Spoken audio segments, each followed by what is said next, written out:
మనం ఉన్న సొసైటీలో ఒక మంచి టీచర్ గురించి చాలా అరుదుగా వింటూ ఉంటాం. అదే లక్షల మంది స్టూడెంట్స్ లైఫ్ మార్చిన ఒక మెంటర్ గురించి, సింపుల్ లాంగ్వేజ్ తో ఒక టఫెస్ట్ సబ్జెక్ట్ ని కూడా ఈజీ చేసి చెప్పిన ఒక ఎడ్యుకేటర్ గురించి మీరు విన్నారా? ఆయన పేరే ఫైసల్ ఖాన్ ఏకా ఖాన్ సార్. ఇండియా మొత్తం ఆయనని ఖాన్ సార్ అని పిలుస్తుంది. ఉత్తరప్రదేశ్ లో పుట్టి పాట్నా నుంచి తన టీచింగ్ జర్నీ స్టార్ట్ చేసి ఇండియాలో one of the most loved educators గా ఆయన నిలిచారు.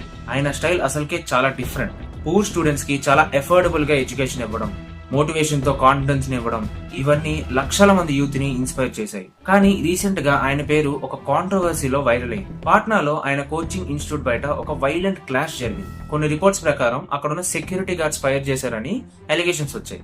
పోలీస్ ఇన్వెస్టిగేషన్ స్టార్ట్ అయింది, కేసు కూడా రిజిస్టర్ అయింది.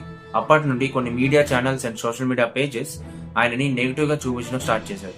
హెడ్లైన్స్ తో, వైరల్ క్లిప్స్ తో, కాంటెక్స్ట్ లేకుండా స్నిపెట్స్ తో ఆయన ఇమేజ్ ని చాలా బ్యాడ్ గా పోర్ట్రే చేశారని చాలా మంది స్టూడెంట్స్ ఫీల్ అయ్యారు. కానీ ఇక్కడ ఇంపార్టెంట్ పాయింట్ ఏంటంటే, కోర్టు కూడా ఇంపార్టెంట్ అరెస్ట్ ని స్టే చేసింది. ఫైనల్ జడ్జ్మెంట్ అయితే ఇంకా రాలేదు. బట్ ఖాన్ సార్ మాత్రం తను వైలెన్స్ ని సపోర్ట్ చేయలేదని మాత్రం చెప్పారు. యాక్చువల్ గా చూస్తే లక్షల మంది స్టూడెంట్స్ కి ఖాన్ సార్ అనే ఒక వ్యక్తి, ఒక టీచర్ మాత్రమే కాదు, hope, motivation, direction. Middle class and poor students కి సక్సెస్ కాస్ట్లీ కావాలి అనే రూల్ లేదు అని చెప్పిన ఒక గొప్ప ఎడ్యుకేటర్. అందుకే కాంట్రవర్సీస్ వచ్చినా, మీడియా తనని నెగిటివ్ చేసిన చాలా మంది స్టూడెంట్స్ అతని వెనకే నించున్నారు. ఇంకా ఆయన్ని రెస్పెక్ట్ చేస్తున్నారు. ఎందుకంటే రియల్ ఇంపాక్ట్ మార్క్స్ కన్నా మనిషి లైఫ్ ని మార్చడంలో ఉంటుంది. జై హింద్, జై భారత్.